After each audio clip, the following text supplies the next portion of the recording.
Hey podheads, welcome back to the channel. I'm your host Starbuck, aka Prince of Dorkness, and today we're going to take a look at Soul Plumber by DC Comics, the recently completed horror miniseries. So stick around, let's talk comics.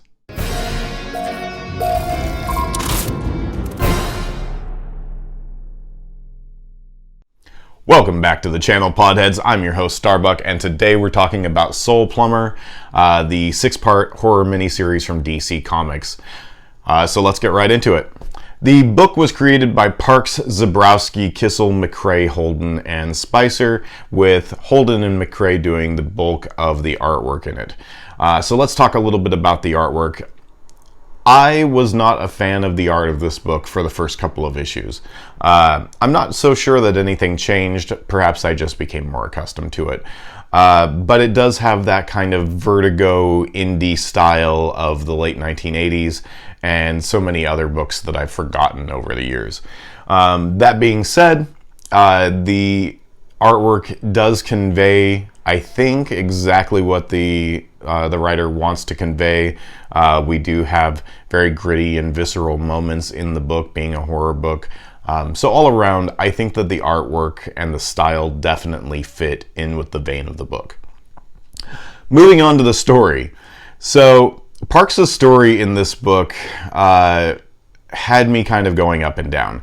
The first issue, at least, I did not like this story. I didn't like the character. I didn't know if I was going to like the book. By about the second or third issue, though, I was starting to get on board. I was starting to have questions about the storyline and wanting to know, what was going to happen moving forward. In this story, our protagonist, our young man, is a very zealous, pious man of faith who, in my opinion, obviously has a couple of screws loose and doesn't quite grasp reality.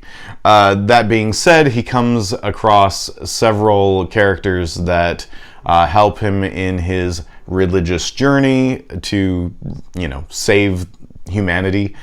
And in doing so, he ends up murdering several people and rescuing an interdimensional being from the confines of one of his friends' bodies.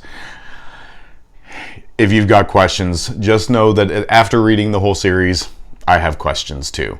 I do feel like some of the points in the first half of the arc that I thought were kind of interesting weren't followed up on and were kind of left as loose ends. This is not a book that you read if you want to kind of understand the how everything happened, because our titular item, the Soul Plumber machine that our hero creates, it seemed like he basically made out of duct tape, plungers, toilet seats, and walkie-talkies. It's kind of like watching E.T. when E.T. makes the device to call home out of like a speak and spell. It's kind of like that. You're gonna how does that do anything? But I digress. The ending of the story had a pretty good wrap up.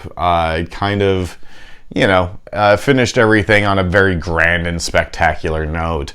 Again, as is kind of common with this type of title. So again, I would say if you're a fan of classic horror, EC Comics, Warren Publishing, if you've read a few issues of Tales from the Crypt and you enjoyed it, this is definitely going to be a book for you. That being said, if this is a book for you, do not let your children see this book. You will be explaining a lot of words that you did not want to explain yet to your children. I was almost baffled at some of the vocabulary that came through this book, just knowing that it's a DC book, and it was a little shocking. So it definitely hits the mark when it comes to being a shocking comic book with content. The pacing overall was pretty good in the book. I didn't find myself rushing through the issues just hoping it would end, but I have to give my final review. I wasn't that stoked with the story. Although there were hills and valleys and I did want to finish it, by the time that I had, I kind of felt like I could have passed it. I would say overall the book just kind of felt like Garth Ennis writing a very religious horror story if he was still in 4th grade.